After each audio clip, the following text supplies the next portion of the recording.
Mr. President, as always, thank you for speaking with Newsmax. We appreciate your time. We spoke last month, but since that time, much has changed with major developments unfolding this week. Donald Trump announced that the U.S. will send weapons to Ukraine funded by NATO allies. How much of a difference will this make on the ground? And what's the strategy with receiving these weapons? По-перше, дякую, що ви тут. First of all, thank you for being here. It is very important for us now that people of the United States, our friends and partners, get real information from your channel and from journalists they trust. It is crucial for us to cover the reality, what is happening here and on the battlefield, and detail what kind of relations we have with the United States. A lot has changed this month. We had 3 dialogues with President Trump. Each one was better than the last. We had a great meeting at the NATO summit, and we had 2 phone conversations. There were several very positive decisions on the defense of Ukraine, the defense of Europe, and on security in general. President Trump realizes that Putin is lying to him, and it is important that President Trump sees this for himself. Not what he hears from someone else, but what he sees with his own eyes. We have supported all the US initiatives on the ceasefire. I supported all of President Trump's initiatives, and he saw the reality. Putin just says one thing, and then bombs. He does not want the war to end.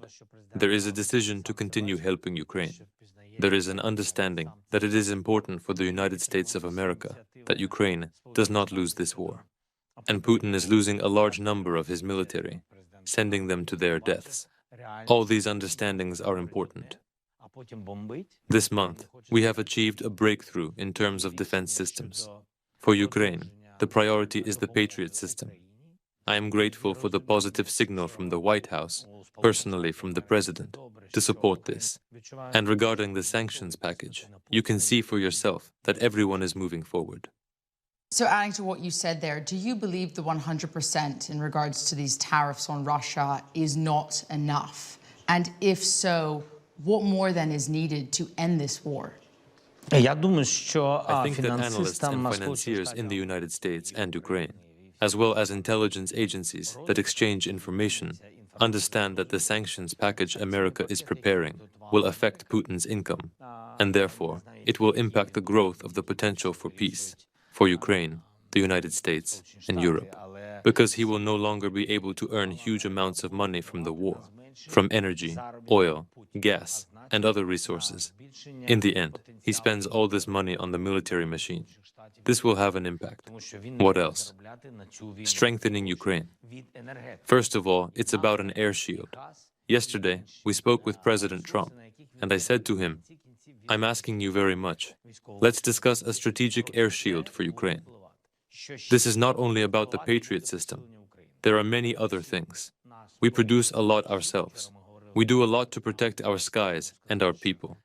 There are many drones that only we have. And we are discussing this with President Trump.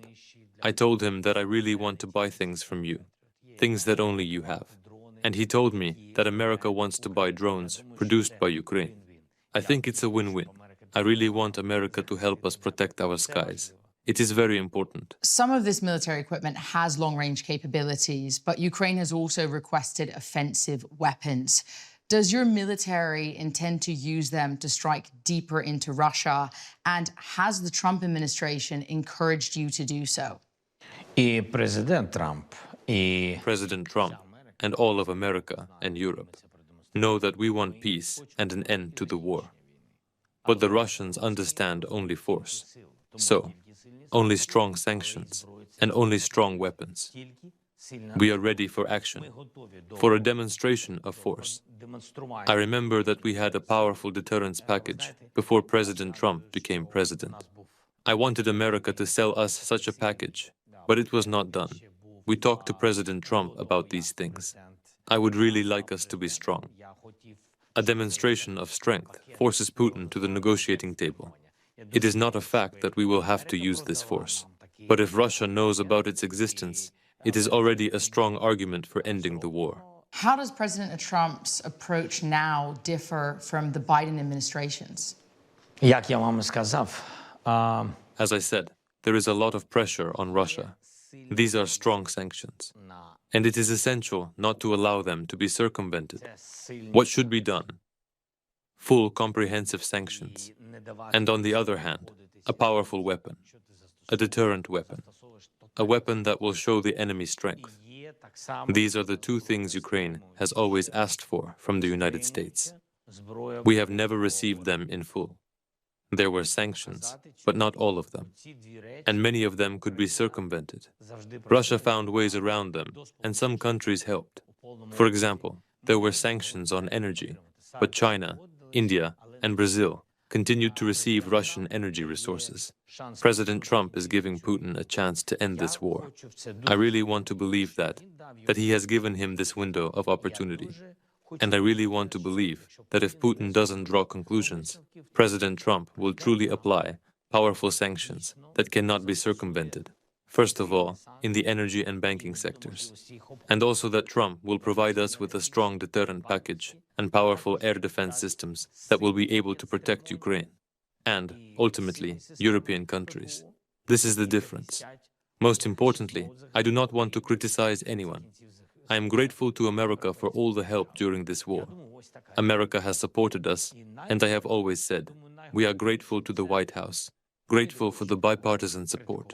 It was there, and I am very grateful that it continues. But President Biden was not able to end this war.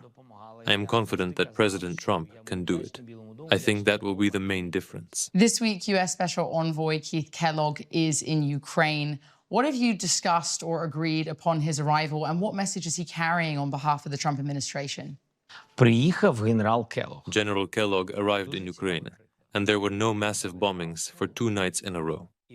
This is a very interesting example. There were no heavy attacks this night and the previous night. Even people are already joking about it, saying that we should give General Kellogg a Ukrainian passport and leave him here, and that Americans should come to us more often, because then Russia would bomb less. What does this mean? That Putin deliberately bombs civilians, but when the Americans are here, he doesn't do it.